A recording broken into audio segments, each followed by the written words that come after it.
Ahead of the release of WWE 2K24, I was flown out to Florida to go hands-on with the game and try out some of its new features, including the brand new ambulance match, multiplayer backstage brawls, and the 2K showcase. So I'm going to go over everything that I played and show you some examples of this year's new features, but before I do, if you're new to the channel, I'll be posting a lot of new gameplay over the coming days, so if you want to see more of 2K24, then please do hit that subscribe button and enable notifications so that you don't miss out on future videos. So let's talk WWE 2K24, as over the weekend I was able to try out a special preview build that featured around 20 superstars and several different match types, including regular singles matches, up to 4-player backstage brawls, a 10-person Royal Rumble and the new ambulance match, as well as 3 matches from this year's 2K showcase. To start things off, I want to talk gameplay, as the majority of the core gameplay in 2K24 remains the same as it did in 2K23, and that's not a bad thing, as the gameplay in 2K23 was some of the best that we've seen in years, and rather than make drastic changes, the developers have opted to make lots of smaller ones that really add to the overall experience. One of the biggest updates is the addition of a new Trading Blows minigame, which each player can activate once by holding the light strike button, though it can also occur automatically at specific moments during a match. The minigame itself sees players trading blows in turn-based fashion, with the controls working in a similar manner to the old circular bar that was used for pinfalls. To launch a blow, players need to hold the strike button to begin filling the meter, and then let go to stop the bar in the designated area. If you miss the target, you'll be given a strike, miss it 3 times and your opponent will seize the opening and leave you vulnerable to an attack. If both players continue to stop the meter in the target zone, then the minigame will end in a deadlock in which both players will begin to pummel each other, with the winner decided by the player to quickly press the heavy strike button the fastest. The addition of this minigame is a great way for players to start matches rather than going straight into moves, which helps to give matches more of a simulation feel, similar to the way the chain wrestling system used to work in previous games. Another big change takes place at ringside, as the announce tables have undergone an upgrade which allows them to be much more interactive. After clearing the padding from the top of the table, players are now free to climb the table and perform diving attacks, which is a feature that's been missing from the series for almost a decade. Not only can players climb the table themselves, but this year they can also place an opponent on the table and then climb up with them, where they'll then have the ability to perform irregular grapple moves both onto and off of the announce table. The cool thing about using regular moves is that they won't break the table, so you can perform them multiple times, though should you want to put an opponent through them, you can still do this using a finisher.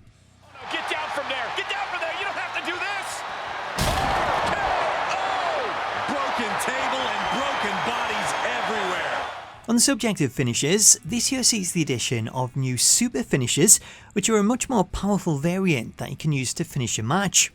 Super finishes can be performed using the finisher button after saving up 3 stored finishes, which will then enable a super finisher prompt. Rhodes looking to finish it here. Cross Rhodes connects, but he's not done yet, Byron. Cody wants to put an exclamation point on this matchup. Cody with the victory. Crossroads. As super finishers require 3 stored finishes, they all pack the power of 3 finishers into a single move, which causes major damage to an opponent and disables their ability to use resiliency, which leaves you with a much higher chance of winning. While some super finishers see triple versions of a regular finisher, like the new triple crossroads for Cody, other super finishers use special variations of that star's regular finisher. For example, The Undertaker has the regular tombstone as his normal finisher, while his super finisher sees him use the leaping version, which now not only looks more powerful, but it actually deals way more damage. Of the changes, this one was one that I really liked, as it limits these kind of moves being used as a last resort, which mirrors how they're used on TV, as if the RKO doesn't put you away, then you might see Randy Orton save up his finishers and use the punt kick, which would then likely end the match, just as it would on TV. Another great example is Kevin Owens, as while he has the stunner as a regular finisher, he has both the package pile driver and the apron powerbomb as his super finishers, which seems a lot more fitting, as both moves are much more powerful when they're portrayed on TV, and given how they're used as super finishers, then they're now portrayed the same way in game. One fun change that I found myself using quite often was the ability to throw weapons, as rather than being limited to strike attacks, players are now able to launch weapons as projectiles with all but one weapon able to be thrown. The best thing about this is when it happens unexpectedly, as during a backstage brawl, I was solely focused on my opponent when out of nowhere I was taken out by a flying trash can. Speaking of weapons, the build also included some new ones, one of which was the water bottle, which can be picked up and thrown at opponents, and it also comes with a special animation when used with a taunt. Other new weapons come as part of an update to the signature weapon feature, as rather than use the weapon wheel, should you grab a weapon from under the ring with LA Knight, then he'll pull out a microphone which also features a special taunt. Adding to the realism, this year sees the addition of licensed referees, as 2K have added 7 real WWE referees. Of the 7, 2 were included in this build. One was Charles Robinson, who was the official in exhibition matches, while Jessica Carr was shown off within the 2K showcase. Adding to the list, we also know that AJ Smith is featured, as she was shown off in the trailer footage, though the other 4 currently remain a mystery. Alongside these changes, there's also plenty of smaller ones, including a host of new and returning features, including the ability to remove singlet straps with certain superstars. Overall, the gameplay in 2K24 is the best it's been since 2K19, with the new additions really adding to the overall experience and helping to flesh out the simulation side of things, with more updates also teased for the future. As while I couldn't get it to trigger in this build, I was told that the crawl motion is also set to return, with players able to crawl over and make a pinfall after collapsing to the mat. One of the biggest updates in this year's game is the addition of 4 new match types, one of which that I was able to try was the ambulance match, which makes its console debut. The ambulance match starts with a cutscene of the ambulance as it backs up to ringside, which is shown to be driven by WWE referee Charles Robinson, who's one of 7 licensed referees to be featured. As he backs the ambulance up to ringside, the announcer goes through the match rules, stating that to win the match, you'll have to force your opponent into the ambulance using any means necessary and then close both doors. Once the match begins, you'll find the ambulance parked at ringside, where you're able to interact with it and open the doors. With the doors open, players can attempt to throw their opponent into the ambulance in all sorts of different ways, as rather than limit players to dragging an opponent over to the ambulance, the developers have included plenty of variety, as it's also possible to throw players in with an Irish whip, or lift them into the carry position and attempt a powerbomb. Once your opponent is inside the ambulance, you'll see a prompt to close the doors, which when pressed will trigger the closure minigame, which works in the same way as the minigame that's used for submissions, with players having to rapidly press the buttons shown on screen. If you're successful, this will cause your opponent to stumble backwards and allow you to close the first door, with the minigame then repeating a second time for the other.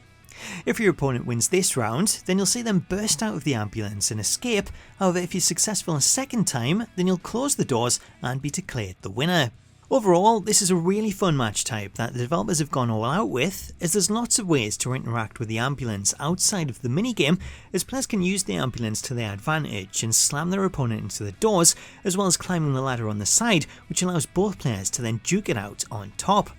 The top of the ambulance works similar to the Hell in a Cell, where you can fight on it and perform moves, as well as throwing opponents off using whips and carry moves, which you can then follow up with a dive.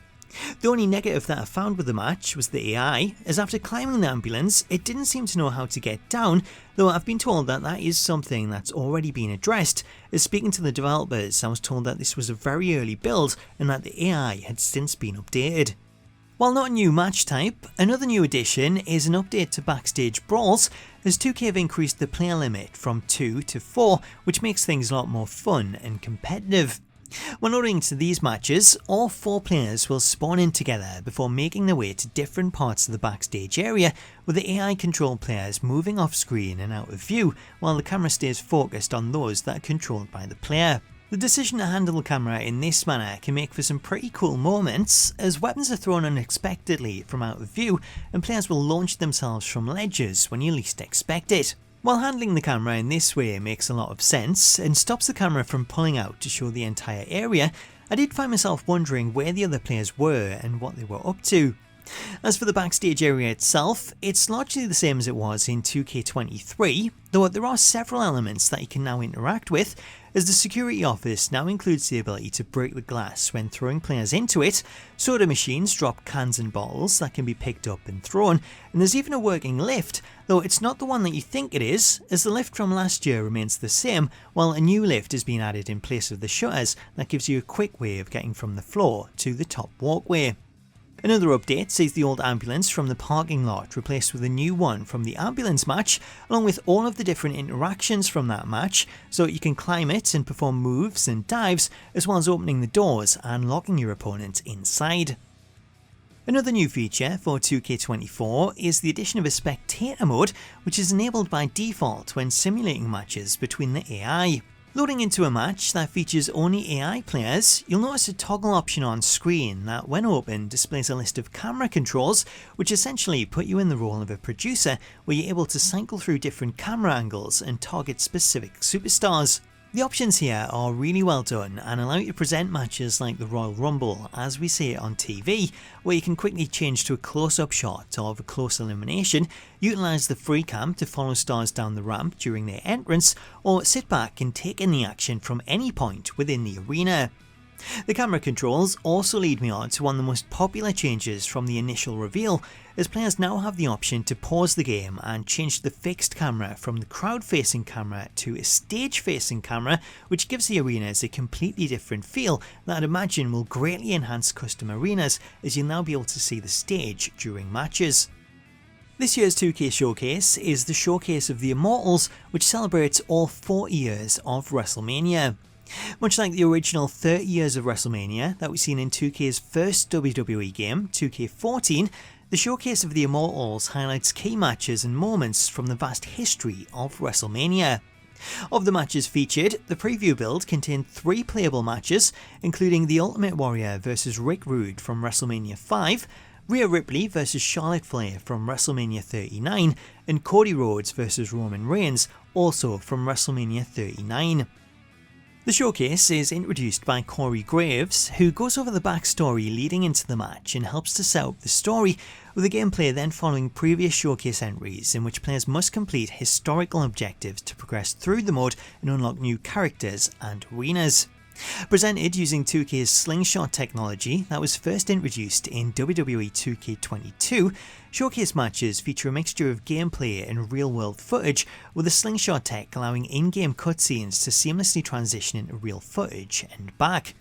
The decision to use real footage is one that is always up for debate on whether this is seen as a good thing or a bad thing, and while many players like the use of real footage, personally, in this scenario, I found the real footage to take me out of the match, as while the actual footage from these matches is used, the audio is being dubbed over to feature Corey Graves, who goes on to narrate the action throughout the clips.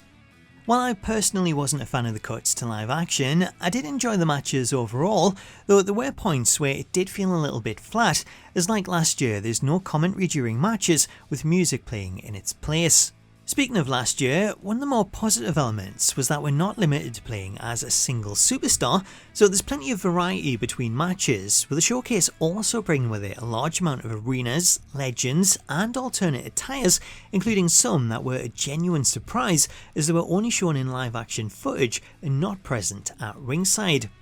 While I don't believe I'm allowed to share who the unlockables are specifically, I can say there's quite a few based on the matches that I played, so even if you're not a fan of the showcase, it'll be worthwhile to complete it for the unlockables alone. So there's a rundown of what was available in the preview build and some of the things that I was able to try. It was a very limited build in terms of what was available, but I really enjoyed the gameplay, especially the more simulation based elements and the addition of the ambulance match, as I didn't think that would be as in depth as it was, so it's left me really intrigued to see how the other match types work. Going forward, I'll be continuing to post new gameplay over the coming days, as well as going into more details on changes, so if you want to know more, please do subscribe to the channel for that, let me know your thoughts on everything that I spoke about in the comments, and most importantly, thank you for taking the time to watch. Have yourself an awesome day, and I'll catch you later.